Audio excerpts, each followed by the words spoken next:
My big question today is Friends really the best show to practice your English?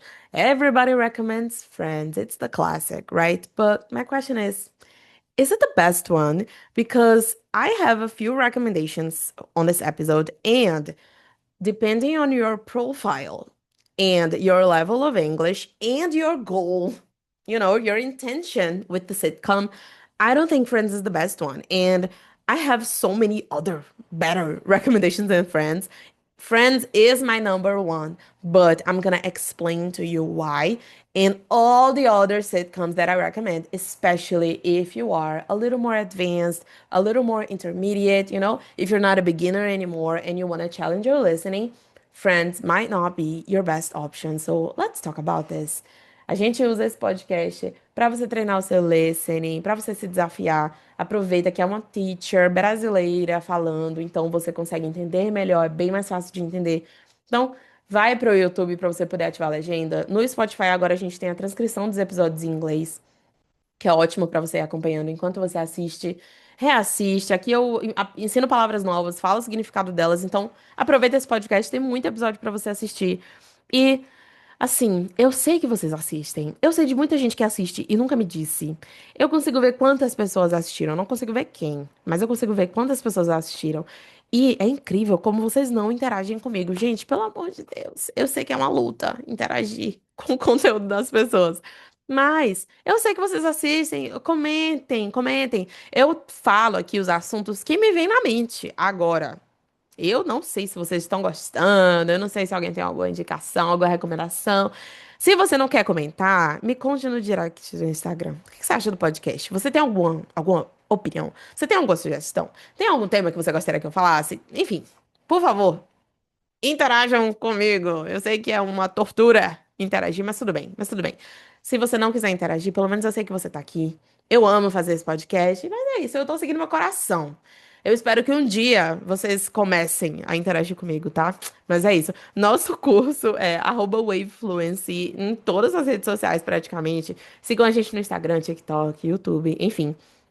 Tem muito conteúdo, muita dica, desafio de listening por lá também, de speaking, tudo que vocês imaginarem, tô sempre ensinando coisa nova. E nosso curso online, claro, ao vivo, híbrido, tem pra todo mundo, individual, em dupla. O melhor investimento que você vai poder fazer pelo seu inglês. Mas bora começar?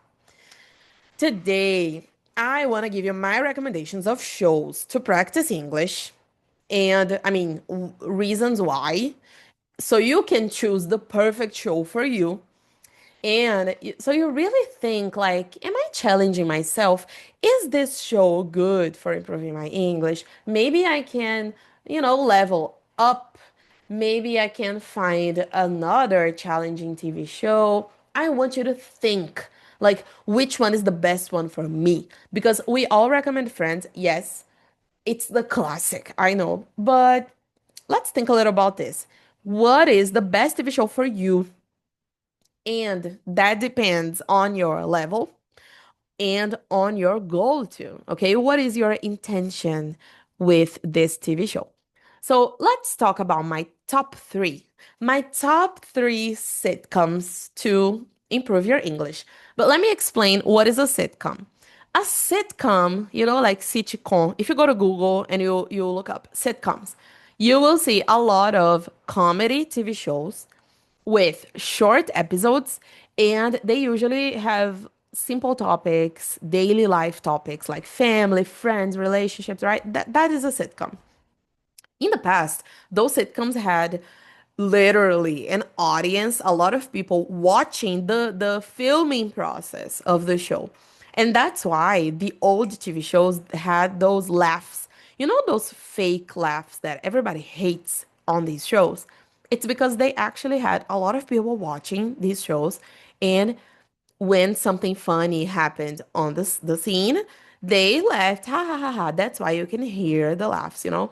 Today, people don't like that anymore. So we still have sitcoms, but they don't have this format anymore. So when I talk about sitcoms, I'm talking about comedy shows about daily life and simple topics, and they have short episodes. Okay, this is usually, the most simple definition I can give you of sitcoms. So let's talk about my top three. to practice English, but I really want you to think if it's the best for you. Number one, yes, I have to say it is Friends, but I recommend Friends for beginners. If this is your first experience watching a TV show, yes, go watch Friends. It is the best one for that because the vocabulary is simple. The jokes are super simple, easy to understand. The topics are not complex. The relationships are not complex. Everything is very theatrical, you know? The jokes are ready. Like there is no improv, for example, you know, like improvisação. They don't have that. Everything is ready. It's scripted. It's easy to understand. The jokes are very clear. They have more simple sentences. You know, the dialogues are not complex. So yes, it's the perfect one to learn. But I don't think Friends is for everybody because if you have a certain level of listening and you want to challenge yourself, Friends is going to be too easy. So if you think Friends is too simple, you want to challenge yourself, don't go to that. I have my top two. My in second place, the best TV show to learn English is The Middle. I don't see a lot of people talking about The Middle, and it's such an old TV show. It's a classic that used to be on cable TV, on Warner, I think. The Middle, Uma Família no Meio do Nada. Do you know this TV show? It's about a family and they are so weird. It's about a bunch of weird people in a family. It's a couple of parents and three kids. And they are so funny. They live in a small town, like literally in the middle of nowhere. And it's about this family's life, you know, the kids in school, the relationship between the parents and the kids, and everything that happens in their lives.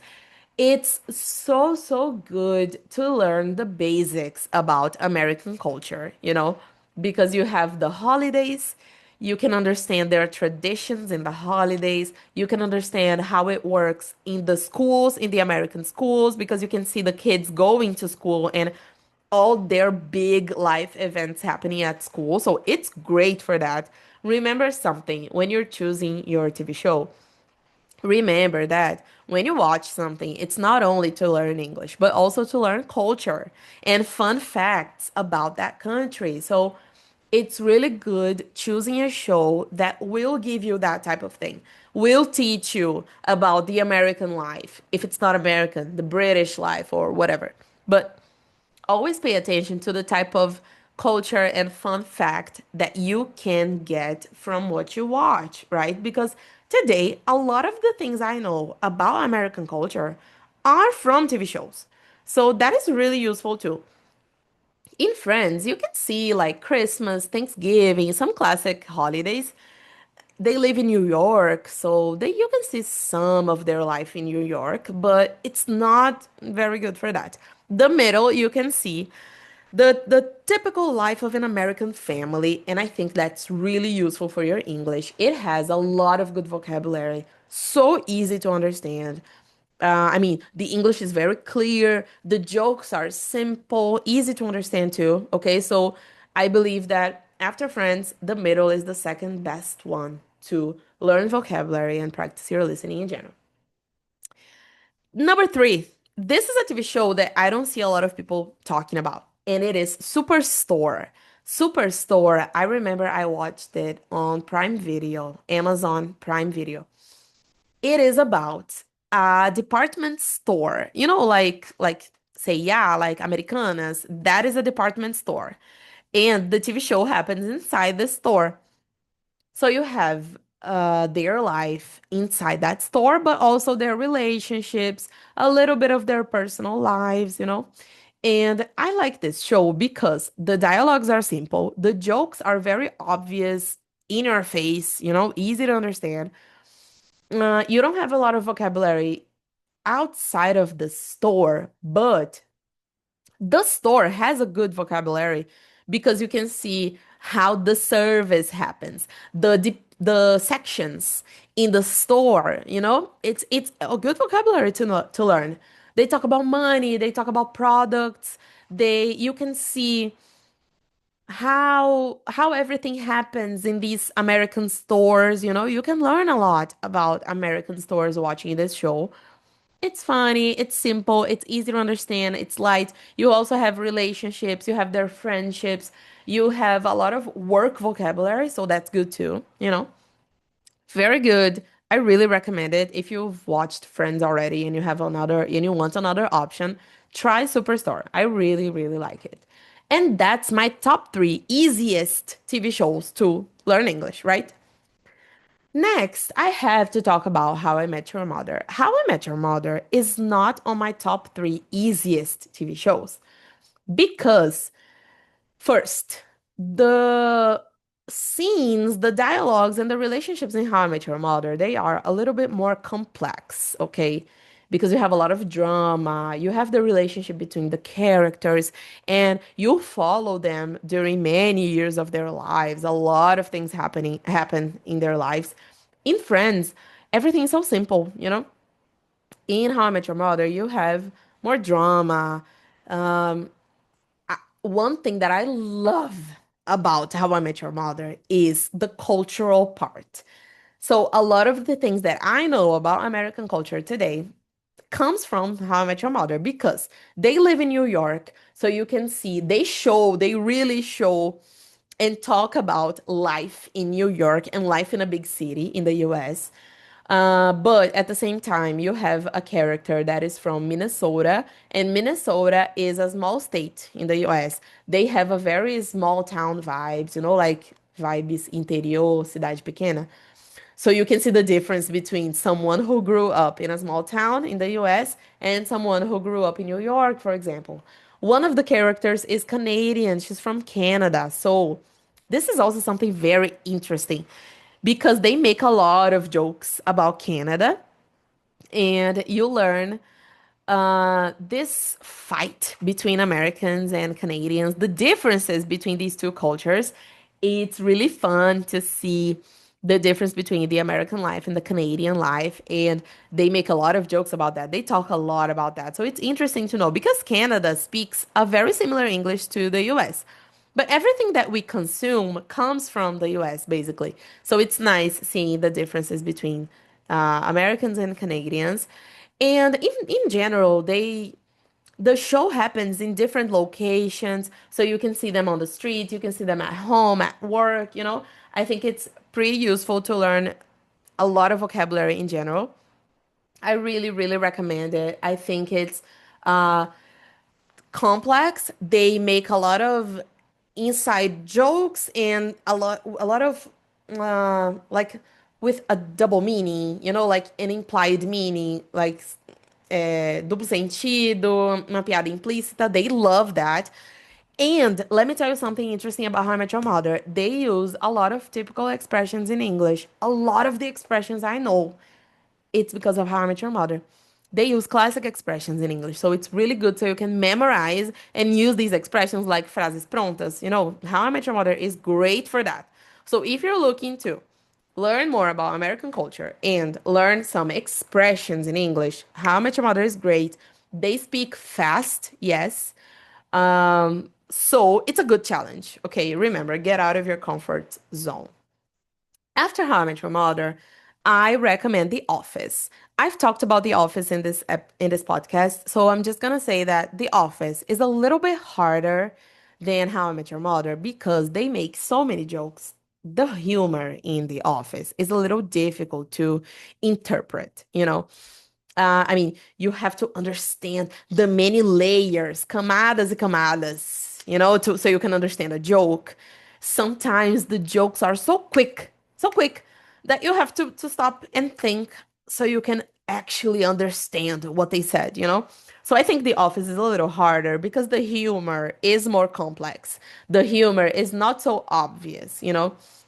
So it's really good if you want to learn sense of humor in English. Did you know that that's important? Because, I mean, you can understand comedy in Portuguese, but can you understand comedy in English? Can you understand American sense of humor, for example? That's something interesting to learn. So if you're looking for that, and if you're looking for Improving your interpretation of things. The Office is a great show. They speak slowly. I don't think they speak so fast. I mean, in my opinion, the interpretation is the difficult part about The Office, you know? But it's really good because the whole show happens inside an office. So you have a lot of vocabulary from workplace and companies and businesses, and they have relationships too. So I think the vocabulary is really useful in general. Okay. A little bit harder than that, you have Brooklyn Nine-Nine. Brooklyn Nine-Nine, the humor is easy to understand. Very much in your face, okay? It's pretty obvious, it's not difficult to interpret, but there are two things about Brooklyn Nine-Nine that make the series a little bit more difficult. First, they speak really fast. The TV show is really fast paced, you know, like acelerada. It's really fast paced. A lot of things happen at the same time. People speak at the same time. There is some action in the scene, so it can be a little harder. So that's why it's not between the easiest TV shows to learn, in my opinion. It's not among those. But you have like relationship vocabulary, friendships, drama, work vocabulary that is really good, but they speak too fast. Okay. And maybe because the TV show happens in a police station, maybe the vocabulary is not so useful. You know, I think the vocabulary is a little more specific. So it's great. It's great. If you know basic vocabulary and you want something a little more specific, a little bit more niched, you know, maybe Brooklyn Nine-Nine is a good option. And now I'm gonna give you three hard level recommendations. I have three TV shows that are super difficult, difficult to understand, difficult to interpret, difficult to listen, but they are some of the best ones in my opinion. But I really believe they are better for advanced people because if you're not advanced, or if you're still like in the in the first phases of learning English, I think they will confuse you. They can confuse you and frustrate you a little bit. But if you're looking for a challenge and you believe you are in the next level, you know, like you want to improve your English, you want to improve your listening, you want to listen to something that is faster, I have three recommendations for you. First, Modern Family. Yes, Modern Family, it's one of the hardest sitcoms, in my opinion, to practice your listening because everybody loves Modern Family. Everybody recommends Modern Family, but guys, they speak so fast. It's impossible. I don't think it's a good option if you're a beginner, okay? Modern Family, in my opinion, it's advanced listening. They speak so fast. The jokes are so fast. A lot of things happen. Uh, they look at the camera and they make a joke and they go to the next scene. I mean, everything is very fast paced, you know, like acelerado. But the vocabulary is so good because it's a big family. So it's a great vocabulary about relationships and family and house and daily life, you know. It's great for that. So if you're looking for something a little bit harder, Modern Family is your choice. And then I have, in my opinion, from the TV shows that I love, the sitcoms that I love, the most difficult ones. Abbott Elementary. I don't think a lot of people know this show. Abbott Elementary is a TV show about a school. In this TV show, you have that actor that plays Chris in Everybody Hates Chris. O Chris de Todo Mundo Odeia o Chris. The actor is on this TV show. This TV show is new. They have won a lot of awards in these ceremonies. The TV show is really good. And it's so hard. It's so difficult to understand because, first, it's pretty much focused in Black culture. So there are a lot of jokes about Black culture. So, like, it's great to learn more about that. And you need to have a little bit of knowledge to understand some of the jokes, you know? So it's great for culture because you can see for example, in the school, there are white teachers and black teachers. So they make a lot of jokes about that. So it's really good for learning this type of thing, you know? these cultural differences between white people and black people in America. It's interesting to learn that, but the jokes are so fast, so quick. Uh, it is harder to understand, but there are a lot of relationships, friendship, school vocabulary. Oh my God, it's so good seeing the context inside a school. A lot of useful vocabulary. It doesn't matter, like, in general, it not only because I'm a teacher, but in general, the vocabulary is really, really good. You can see what it's like inside an American school. Super funny. I love it. I love it. And the last one is shrinking. Shrinking is one of my favorite shows ever. Let me look up shrinking in Portuguese. I mean, the translation that they chose in Apple TV. This show is on Apple TV, okay? Uh, let me. I'm looking for the Portuguese name, but let me tell you about shrinking. Shrinking, falando a real. No, no, no. Wait, wait. Yes, in Brazil, they translate it as falando a real. It's a TV show with therapists. It's you have like therapists and families and a group of friends, and you just follow their lives. And it's really good because they talk a lot about relationships and there's drama, there is like life vocabulary. It's so, so good. I love it so much. I've talked about shrinking before on this podcast. But the thing is, the jokes are really quick. The jokes are a little harder to understand. Everything is a little bit more implied. It's not in your face. But if you're advanced, this is my recommendation for advanced people. Try shrinking. It's a little harder to understand, yes, but we love a good challenge. I think the humor is a little bit obvious, yes, but at the same time, it's quick. A lot of things you have to really pay attention to understand.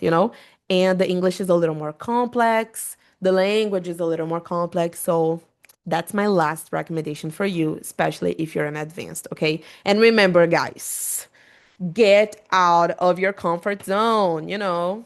Eventually, you have to start leveling up. If you watch something and you think it's difficult, it's challenging, that's a good thing. Don't go back. Just keep going. Like when something is challenging and difficult, it means that you are improving. It means that you are making like challenging yourself. Okay? So try new things, try more difficult things. Not even sitcoms. You can try other types of TV shows, but this is my last message for you on this episode. Try one of my recommendations, but also when you choose something to practice your English, think about it. What do you want to learn? Do you want to improve your listening? Do you want to improve your vocabulary? Do you want to learn about American culture? Do you want to improve your interpretation of things? Like really think about it. Think about what you want for your English. You need to be a little more conscious. It's your process. So you have to like own your process. Like dominar o seu processo. Você é dono do seu próprio processo. Don't wait for your teacher to recommend you something. No, you should try. You should think, okay, what is my goal here? All right, so I'm gonna choose this to improve my English. So I hope this episode has helped you somehow. And if you liked one of my recommendations, please let me know. I would love to come here and recommend more. I love watching TV shows. So if you want more recommendations, I can recommend other shows that are not sitcoms and that are also great for learning English. So just let me know, okay? I hope you liked this episode and I hope it was nice and easy and short. I don't know how long it's taken, but hopefully it wasn't that long. I feel like I've been talking for so much time. So let me stop here, okay? I'll see you in the next episode. Bye.